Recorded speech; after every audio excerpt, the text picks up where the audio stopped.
যে পানি বাড়তে পারে বা আবহাওয়া অধিদপ্তর থেকে বারবার বলছে যে সিলেটের আগাম বন্যার বিষয়।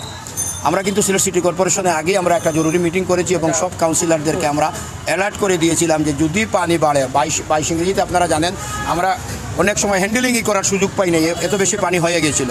টানা বর্ষণে নগরীর নিম্নাঞ্চল প্লাবিত, সতর্ক সিলেট সিটি কর্পোরেশন কর্তৃপক্ষ। গতকাল রোববার রাত থেকে টানা বর্ষণে প্রায় 28টি ওয়ার্ডে প্লাবিত হয়েছে। এর ফলে সর্বোচ্চ সতর্ক অবস্থানে রয়েছে সিলেট সিটি কর্পোরেশন। নগরীর প্লাবিত এলাকাগুলোতে সার্বক্ষণিক পর্যবেক্ষণ করে পরিস্থিতি নিয়ন্ত্রণে সব ধরনের প্রস্তুতি সম্পন্ন নগর ভবন কর্তৃপক্ষের। গতরাত থেকে সোমবার 214 মিলিমিটার পর্যন্ত বৃষ্টিপাত হয়েছে এবং সুরমা নদীর পানি বিপদসীমা ছাড়িয়ে 10.94 সেন্টিমিটার পর্যন্ত বৃদ্ধি পেয়েছে বলে জানিয়েছে পানি উন্নয়ন বোর্ড। ইতোমধ্যে প্রায় 10,000 পরিবার বন্যায় প্লাবিত হয়েছেন। সোমবার সকাল থেকে স্থানীয় কাউন্সিলরের মাধ্যমে বন্যায় আক্রান্তদের মাঝে শুকনো খাবার ও বিশুদ্ধ পানি পৌঁছে দেওয়া হয়েছে। এদিকে বন্যা পরিস্থিতি ও আশ্রয়ন কেন্দ্র পরিদর্শন করেছেন সিলেট সিটি কর্পোরেশনের ভারপ্রাপ্ত মেয়র মোহাম্মদ মোখলিসুর রহমান কামরান, প্রধান নির্বাহী কর্মকর্তা মোহাম্মদ ইফতেখার আহমদ চৌধুরী, কাউন্সিলর ফজলে রাব্বি চৌধুরী মাসুম, হুমায়ুন কবির সোহিন, জয়নাল আবেদিন সহ বিভিন্ন কর্মকর্তাগণ।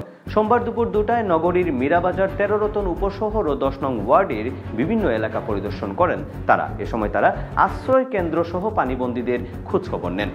এই 22 ইংরেজির বিষয়টা আমরা মাথায় রেখে আমরা সব কাউন্সিলরদেরকে নিয়ে বসে আমাদের সিলেট সিটি কর্পোরেশনের সিও সাহেব সহ বাকি যে ঊর্ধ্বতন কর্মকর্তারা ছিলেন তাদেরকে নিয়ে বসে আমরা জরুরি মিটিং করেছি এবং পানি বাড়ার সাথে সাথে যেসব প্রবলেম সৃষ্টি হয় এইগুলো মাথায় রেখেই আমরা আমাদের কাউন্সিলরদেরকে বলেছিলাম যদি মানুষজন পানির নিচে চলে যায়, ঘরবাড়ি পানির নিচে চলে যায়, সাথে সাথে আমরা আশ্রয় কেন্দ্রের ব্যবস্থা করব। সেই হিসাবে আমরা নির্দেশনা দিয়ে রেখেছিলাম প্রত্যেক কাউন্সিলরই প্রত্যেক ওয়ার্ডে যেসব উঁচু এলাকা আছে উঁচু এলাকাগুলো আশ্রয় কেন্দ্রের চিন্তাভাবনা করে মাথায় রাখার একটা ব্যবস্থা আমরা করে দিয়েছিলাম।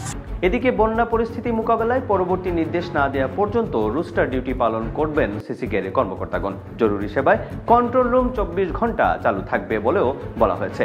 জরুরি সেবা পেতে স্ক্রিনে দেয়া যে নাম্বারটি রয়েছে সেই নাম্বারটিতে যোগাযোগ করতে বলা হয়েছে।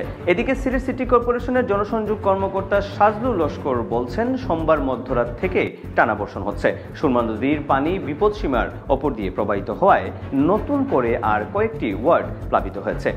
নগরীর 26 নম্বর ওয়ার্ডে একটি আশ্রয় কেন্দ্র খোলা হয়েছে। সকাল থেকে নগরীর প্লাবিত এলাকাগুলোতে কাউন্সিলরদের মাধ্যমে শুকনো খাবার ও বিশুদ্ধ পানি বিতরণ করা হয়েছে। আজ রাতে ওইসব এলাকায় রান্না করা খাবার দেয়া হবে। নগরীর সকল ওয়ার্ডের স্থানীয় কাউন্সিলরদের সাথে বন্যা পরিস্থিতি পর্যবেক্ষণ করছে নগর ভবন। তিনি আরও জানান, সুরমা নদীর পানি বিপদসীমার উপর দিয়ে প্রবাহিত হওয়ার ফলে নগরীর ছড়া খাল পানি ভরে যাওয়ায় নিম্নাঞ্চল ওয়ার্ডসমূহে বন্যা পরিস্থিতি দেখা দিয়েছে।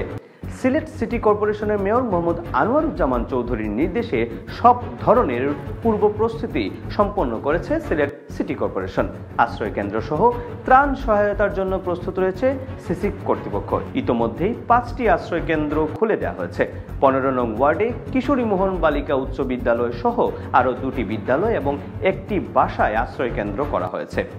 13 নং ওয়ার্ড মির্জা জাঙ্গাল বালিকা উচ্চ বিদ্যালয় এবং 24 নম্বর ward 13 Ratan school, Amar Shah school ও 10 নং ওয়ার্ডের ঘাসিটুলা সরকারি প্রাথমিক বিদ্যালয়, Yusuf Ghasitula school, Jalalabad model school, Moinuddin মহিলা কলেজ, কানিশাইল সরকারি প্রাথমিক বিদ্যালয় আশ্রয় কেন্দ্র খুলে দেওয়া হয়েছে। এছাড়াও বিভিন্ন কাউন্সিলরদের তাদের নিজ বাসভবনে পানিবন্দী মানুষকে আশ্রয় প্রদান করে যাচ্ছেন। ইতোমধ্যে মহানগরীতে লক্ষাধিক মানুষ পানিবন্দী অবস্থায় রয়েছেন। সাজলুল লস্কর আরও জানান, কাউন্সিলরদের দেয়া তথ্য মতে নগরীর বেশিরভাগ এলাকায় পানি ঢুকে পড়ছে। সার্বিক পরিস্থিতি নিবিড় পর্যবেক্ষণ করছে সিলেট সিটি কর্পোরেশন। দর্শক, এই ছিল সিলেটের বন্যার সর্বশেষ পরিস্থিতি। ফিরব নতুন কোনো আপডেটের সাথে আবারও ইউকে বাংলার পর্দায়। তার আগ পর্যন্ত সবাই ভালো থাকবেন, সুস্থ থাকবেন, ইউকে বাংলার সাথেই থাকবেন। ধন্যবাদ সবাইকে।